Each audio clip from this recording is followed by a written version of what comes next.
ఓం నమో వెంకటేశాయ.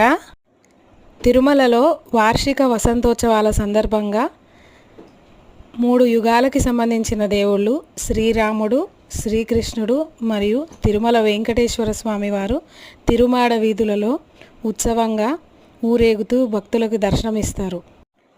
ప్రతిరోజు తిరుమలలో వార్షిక వసంతోత్సవాల సందర్భంగా స్వామివార్లకు 3 రోజులు వసంతోత్సవాలు నిర్వహిస్తారు.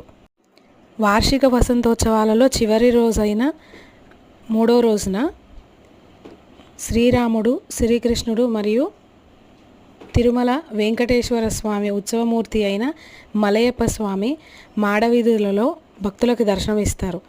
ఎంతోమంది భక్తులు ముగ్గురు దేవతల్ని ఒక్కసారి చూడడానికి మాడవీధుల్లో వేంచేసి ఉంటారు. ముగ్గురిని ఒకసారిగా దర్శనం చేసుకొని చాలా సంతోషిస్తారు. ఓం నమో వెంకటేశాయ.